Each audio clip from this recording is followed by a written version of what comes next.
this episode, who dressed nomads and what sacred meaning their clothes had. Fine dress helps to impress, they say, and this phrase has a deep, sacred meaning. In the modern world, more and more people are subject to the influence of fashion. In fact, now many couturiers try new things with shapes, colors and models of clothes, both for men and for women.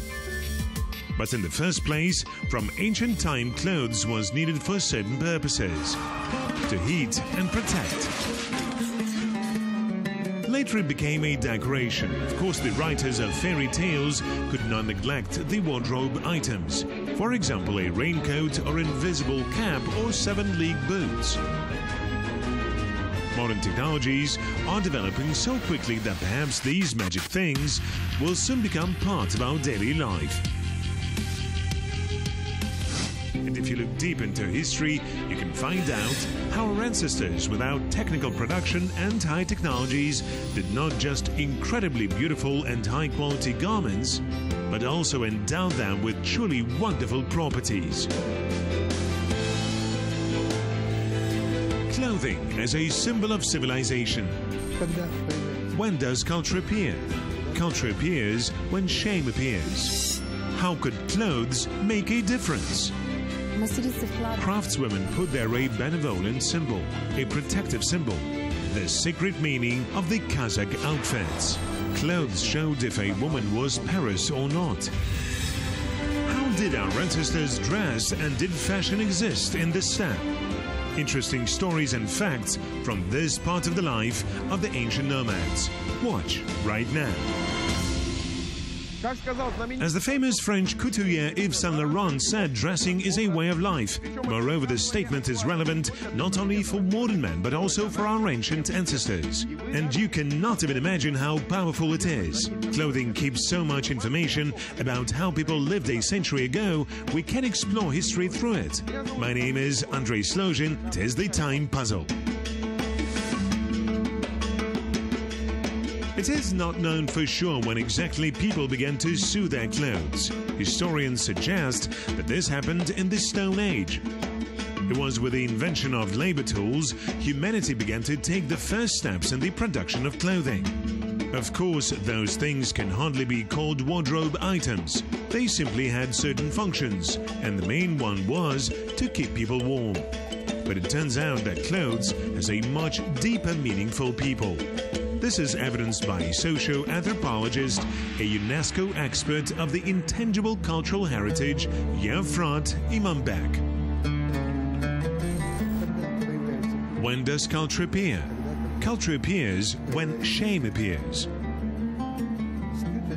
Shame is the first manifestation of the dominance of moral norms over natural ones. This is culture. It appears in the Bronze Age. After all, we see the human need to hide the most intimate places that are associated with this sacred thing, with the sacred part of life. It is called love.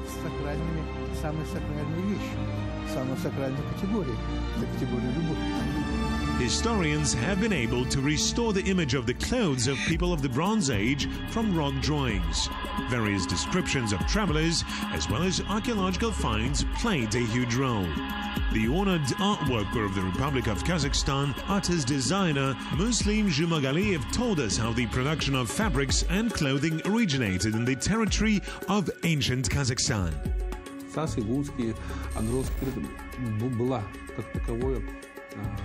In the Saka, Hun and Andronova periods, people produced fabrics. They also produced fur. There were furries. There was a need for them. They made fabrics, flax made of hemp. But by that time, they already had trade relations with China, with India. Next comes the Mediterranean, Byzantium. Consequently, they began to get more expensive, high-quality fabrics. The clothes of representatives of the Turkic world had a number of similarities. This was explained by the fact that it was supposed to be simple not only in production but also in wearing. Art critic Natalia Bajenova told us about this. First of all, it is practical. And regardless of whether it was women's or men's, formal or for everyday use, or even children's. First of all, they all had a tunic-like cut. Of course, they had to ride very often, so they needed freedom of movement and, of course, natural breathing materials. Fabrics were also used. Later, they began to use cotton fabrics.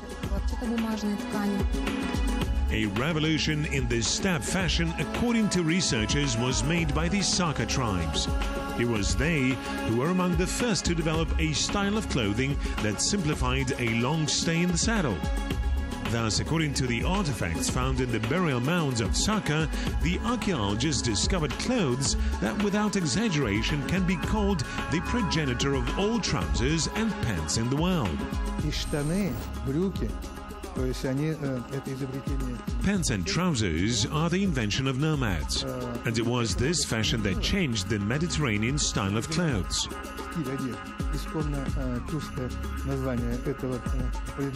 The original Turkic name for this item of men's clothing required for horse riding is sim.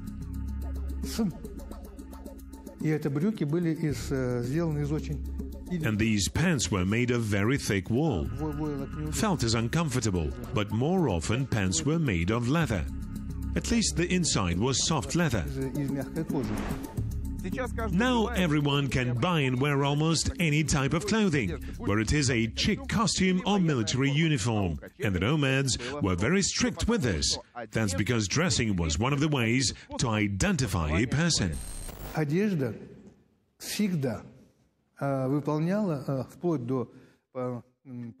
Until recently, clothing always served as an indicator of social status. Clothing reflected the social hierarchy. Clothing was an expression of this social hierarchy. It was not by chance that there were objects, attributes. In the fashion language, accessories that only certain people had the right to wear. For example, an ordinary soldier could not wear a helmet that would look more solid and beautiful than that of his commander. However, this rule was not common for all. In the steppe, there was a cohort of people to whom the usual rules in dress did not apply. These were the Batirs. The Batirs were respected by both the Khans and the common people, and they could wear anything they wanted. However, there were accessories that emphasized their special status. Batir could wear any clothes, whether it was made in the steppe or imported by merchants, but the belt and horse harness should have been domestic production. And there were a number of reasons for this. Batirs were elite warriors in the army, we can even say soldiers of the special purpose squad. In addition to open battles in the field, the Batirs also conducted intelligence activities, often partisans. To do this, they of course put on different clothes in order to disguise themselves as a shepherd, or for example a hunter, or a warrior of the enemy side. The enemy didn't know who was in front of him, and only those who understood the traditions of the steppe people could recognize the Batir. It was a kind of tactical deception which allowed the Batir to gain time and thus deliver a crushing blow. Later, as it usually happens, people began to imitate the Batirs and began to make themselves similar clothes. В кочевом обществе, безусловно, законодателями мод были. In the nomadic society, of course, the trendsetters were warriors. They were Khan's wives, who by virtue of trade exchanges were given some gifts.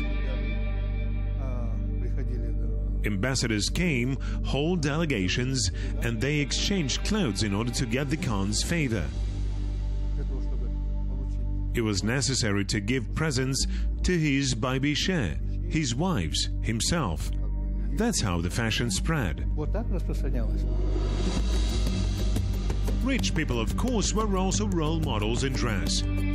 But the natural female desire to be more beautiful than others played a huge role in the spread of fashion across the steppe. Там, где существует женщина, Women create fashion, so it has always been. The steppe civilization are in no way inferior to Western and even more modern civilizations in this respect. Moreover, according to some researchers, it was the nomads who, for a long time, were the trendsetters of the Eurasian continent. For quite a long historical period, namely the steppe was a trendsetter. Steppe clothing was reflected in fashion and culture. Only after the great migration of peoples, boots appeared in the Mediterranean region, because boots are a necessity for any horseman. Pants and trousers are the invention of nomads. And it was this fashion that changed the Mediterranean style of clothes.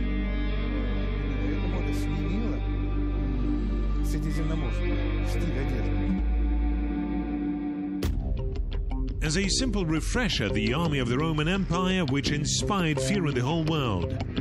They were well-trained warriors who had a rigid hierarchy, various types of troops, and even metal armor that protected them from being hit by arrows and swords. However, legionnaires had sandals on their feet, or the army of Alexander of Macedon, although many of his soldiers wore boots, but his riders were dressed in tunics, wide shirts to the knees with short or long sleeves. Nor did they wear pants.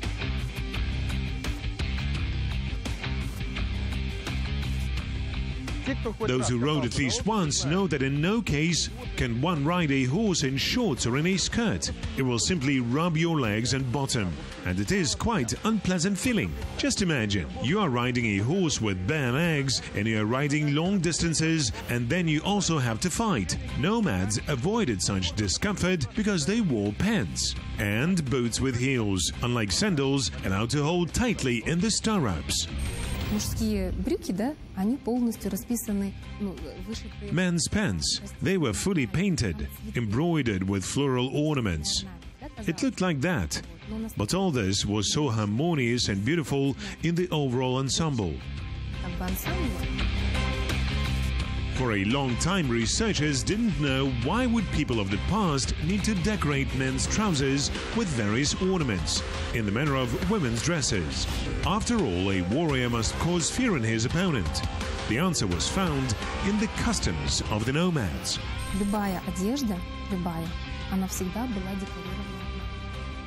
Any clothes, it was always decorated with ornaments, even if it was just a line, some kind of ornament, or zigzag. They believed that ornaments had some protective properties. They decorated almost any clothes. Outerwear, of course, was even more decorated, especially camisoles, vests for women. They didn't have just embroidery, there were some precious stones, or a fur line, or some different fabrics combinations. Coming up next, why nomads paid attention to clothes and who could wear anything without any restrictions. Looking at modern fashion shows, many of us are surprised. Men's collections that are impractical and pretentious are particularly impressive. But hundreds of years ago, the appearance of a man had a sacred significance.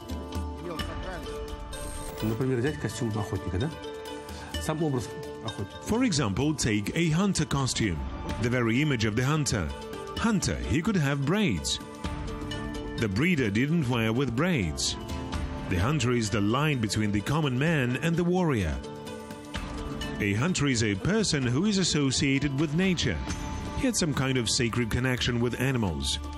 Also, he had connection with the upper world. This was reflected in his clothes. He had a certain symbolism in headdresses. In fact, a hunter was distinguished by his headdress. The clothes of the hunter, as a rule, were made of skin. In the summer, it could be pants or a shirt made of thin leather or felt. In winter, a fur coat made of wolf or fox, sewn with fur inside. Shoes also had a peculiar shape.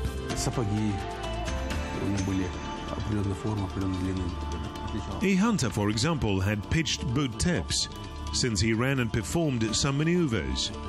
A stableman had a more powerful soul, a heel, because he spent a long time outside with animals so that his legs would not be cold.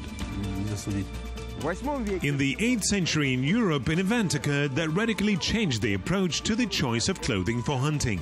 The Emperor Charlemagne invited his entourage to hunt. The grandees arrived in posh suits, while the emperor put on a felt kaftan and simple pants.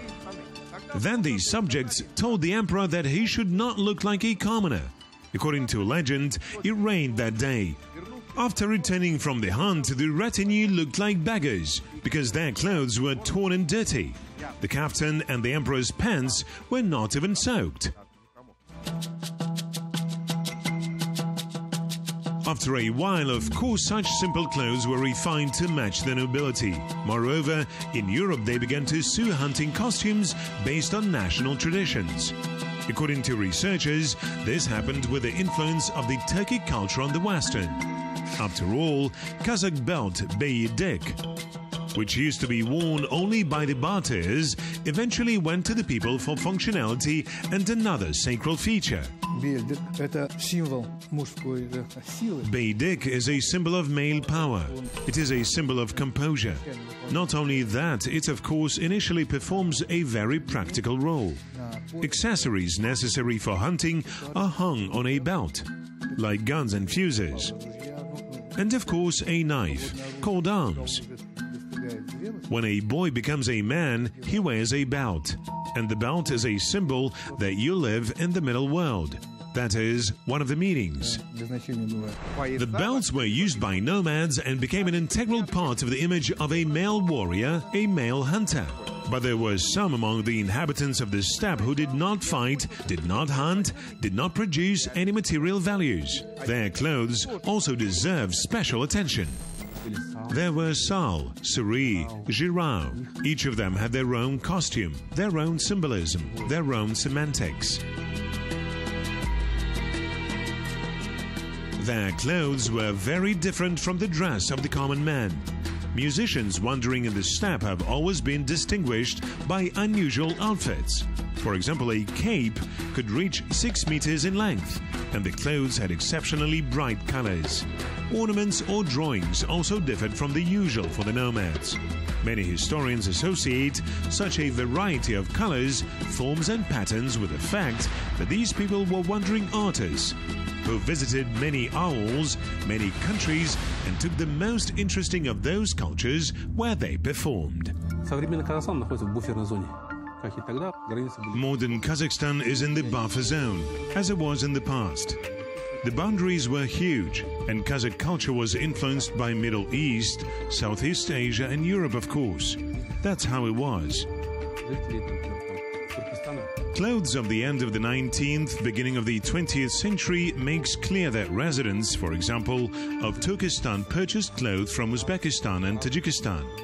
Residents of modern Taraz, the region of Chu, Talas, they had a trade with the Kyrgyz merchants. As for Jetesu region, here we can observe the influence of the Chinese, Dongan, Uyghurs fashion. East Kazakhstan was affected by the Khakas, the Shors. The influence was provided by trade relations. In addition to such unusual clothes, Seri and Jirau could with impunity talk about everything that happens in society. They were a kind of voice of the people. In peacetime, it was usually a criticism of the laziness and self-indulgence of some bees. But when difficult times came up for the nomads, for example war, Seri and Jirau with their creativity raised the spirit of the people. In the course of researching the topic, I realized that for nomads, the clothes had a sacred meaning. There was an unwritten rule of wearing outfits, which further contributed to the fact that the person who came to the village no longer needed to say who he was and where he came from. Clothing, also like culture in general, has a very powerful ethno-cultural function, an ethno-distinctive function. Therefore, the fashion of one people is very different from the fashion of another. In fact, Clothes is like a business card. Therefore, they say a fine dress helps to impress. When they met someone new, they instantly could see who was that person, where he came from. Coming up next, secret meaning of ornaments. Kazakh national dresses are very colorful, vibrant, and abound in various ornaments. In ancient times, visiting merchants loved to buy such ready-made clothes or fabrics. Naturally, they were resold in other countries. But it is unlikely that sellers knew what message was hidden in every element of such an ornament. For a long time, buyers thought it was just a decoration. Kazakh ornament can be conventionally divided into several types. Zoomorphic ornament, or as we also can call it, animal ornament. Cosmogonic ornament. This is also a separate topic, very rich and interesting. There are all these vortex sockets. They are very often used in tekamets and in embroidery. Floral ornament. It is mainly used in embroidery, and it is also so diverse. All these species. There is an object ornament even. The main goal of the Kazakh ornament is to protect against various misfortunes, including otherworldly ones. Researchers have no exact answer when exactly the ornament appeared. We only have theories. One says that the ornament appeared thanks to primitive artists who originally painted some life situations on the rocks, whether hunting, sunrise, or a long migration. Another theory says that the ornament appeared due to the pagan understanding of the structure of the world. The third tells that the person aspired to symmetry, like all life on the planet, and took his inspiration from nature. These are the very first ornaments that come to us from the most ancient times. Here are these zigzag lines, squares, cubes, circles, and so on. Floral ornament and plants are the symbol of fertility.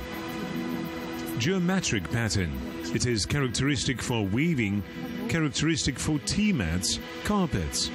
Indeed, it is geometric in structure, but it also can include cosmogonic and zoomorphic elements. They are simply geometrized.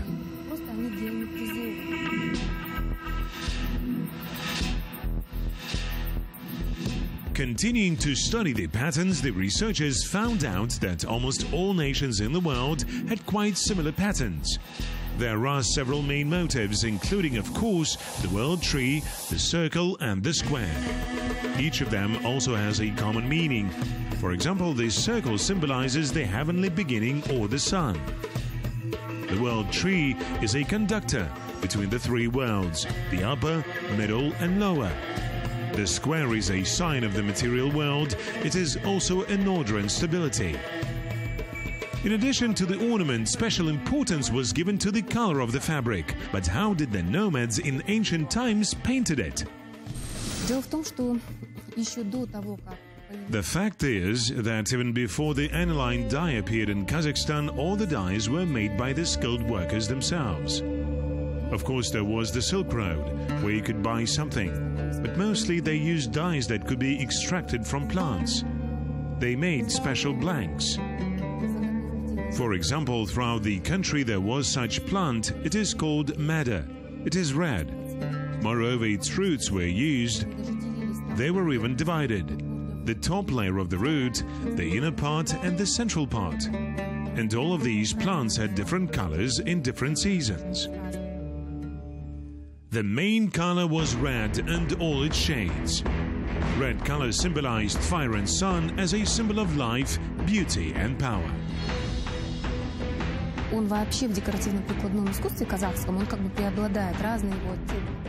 Red color, it seems to prevail in Kazakh applied art. Its different shades, from coral to deep burgundy shades. Clothes were mainly made of leather or suede. Kazakhs preferred such colors as orange, such warm shades, brown, ochre. And embroidery, it looked very rich in such warm-colored fabrics. Also, white color was often used. It is a symbol of purity, innocence, justice, and also a high social status.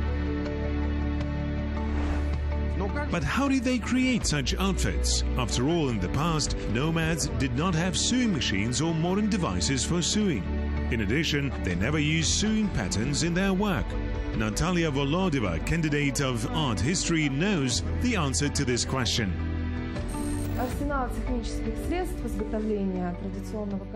Arsenal of technical means of making traditional costume, it was formed in the most ancient times. Initially, of course, these were needles which were made exclusively from natural materials, bone, fish needles. Gradually, metal products began to appear. The shape, size of these needles could vary greatly. And over time, this toolkit, it was constantly being improved. Much depended on what kind of fabric was planned to sew. For example, thicker, coarser materials required respectively thicker needles. For example, leather. These could be needles that were thick, with a wide eye, which allowed to use a sufficiently thick thread or even the vein of an animal. In each Kazakh family, women were originally engaged in the production of clothing. It was one of their household duties. Of course, there were also specially trained people who produced clothing for nobility or for sale. But the common people, as a rule, did everything themselves. Initially, of course, knives were used for cutting. Scissors for cutting appeared quite late. And initially, the cutting was generally done exclusively in a straight line, not by cutting the cloths, but by notching, by marking out some cuts along the edges and tearing the cloth along the length. Women could sew dresses, shirts, pants, but in the history there is not a single mention of the fact that they made shoes. It has always been a purely male job. This moment is explained quite simply. When creating shoes, more physical strength was required. The clothes for the nobility were made by the master of extra class. The creation of a dress or jacket could take several months. But the result was astounding. So in history there are mentions of travelers who complimented the decoration of the Kazakh nobility. There are mentions in the records of the Spanish traveler Clavijo. He drew attention to the costume of Aisha Bibi. He writes that he was struck first by the image. She had a whitened face, some makeup, high headdress decorated with gems and precious stones, amethyst, garnet, sapphires and emeralds. But mostly he was shocked by the dress. Red embroidered dress. The bottom of the dress was stretched to 10 meters and the concubines carried it. I was amazed, he says, with this suit. This is the real note of the Spanish traveler Clavijo. To create such dresses for rich women, several types of embroidery and sewing were used. Moreover, not only the Kazakhs practiced such methods. This method of decorating clothes was popular almost throughout Asia and was actively used at that time. But it was quite a laborious process. Creation of a golden thread deserves a special notice.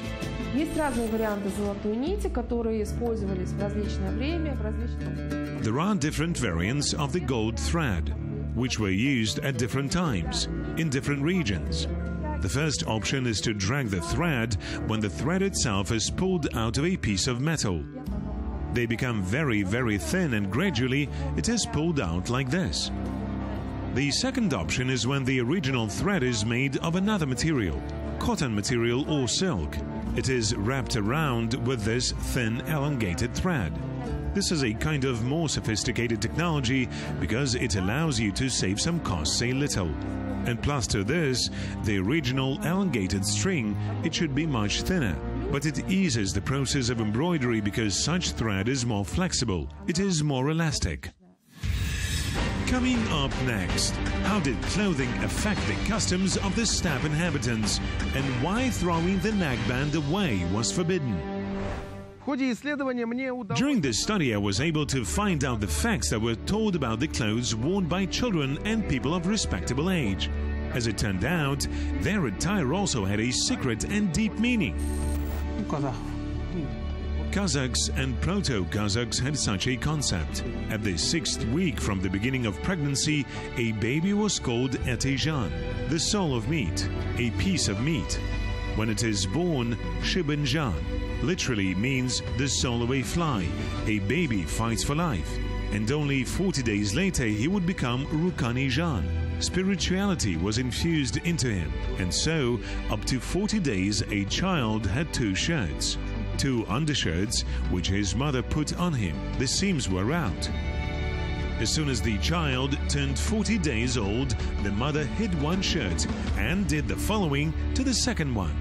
The second shirt was filled with gifts, sweets, and hung on a dog's neck. It was called Kolek, dog's shirt. It was a tribute to Ashina, the wolves. So they let the dog out, and the children grabbed those gifts and sweets. The first, hidden shirt, also had its purpose. When the boy grew up and could already ride a horse independently, the mother took it out and sewed her son's first vest on the collar of the shirt he was wearing now. Why the Kazakhs could never throw the collar away? They took this vest from the collar, put it into new shirt. And until death, a man wore this vest with the smell of mother's milk, the colostrum. He wore it to death. And at the end, when he was dying, they put that vest in a funeral shroud under his head. And in any critical situation, when it came to disputes, the courts, he could pull out this shirt and say, "I swear by my mother's milk." And it was considered superior to all laws. Until the child was 4 years old, he wore soft shoes. But as soon as he became able to ride a horse, and according to nomadic traditions, a child should be 3 to 4 years, they sewed other, more rigid shoes for him and always with a heel, since it helped to keep a tight grip on horse for an inexperienced rider. Little girls also had special traditions in dressing. From the age of 5, a mother began to sew a dowry for her daughter since she turned 5, and a father already ordered jewelry for the wedding. Also, the girls began to make their own wedding dress. Its main attribute was, of course, the headdress, saukile. The very shape of saukile shows that it symbolized a connection with the upper world. It comes from the Saka period. There is a proverb, Keujuz Jeldek, Kudamin Jeldek, which means the son-in-law and relatives' relationship lasts for 100 years, but co-parents-in-law are for 1,000 years. It was also a sacred thing, saukile itself. It introduced the ancestors of one house to the ancestors of another house. In some regions, a young woman wore saukile until conception of the child occurred. Then, after conception, everyone tried to please her. She gave birth, and there was the ritual of putting the shawl on. And for people of respectable age, the approach of choosing and wearing clothes for them also had a special meaning. When a mother bestowed her daughter would give her an akrat, a funeral scarf. The woman used to wind it up. In the village, everyone saw that this woman had already raised her children, bestowed them, and now can prepare for death.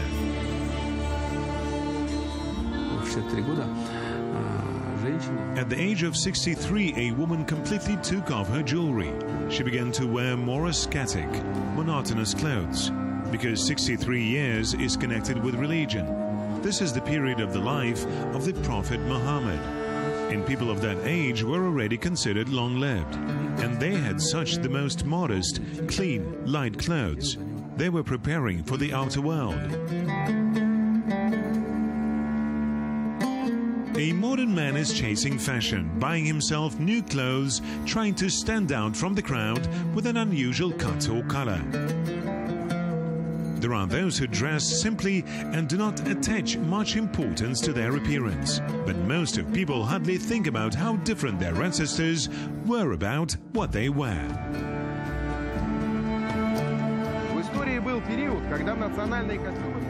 There was a period in history when national costumes were not worn at all. Now more and more modern designers use Kazakh vibes and ornaments in their works. Well, fashion is repeated. After all, as they say, everything new is actually well forgotten old. My name is Andrei Slozhin. It was the Time Puzzle. See you.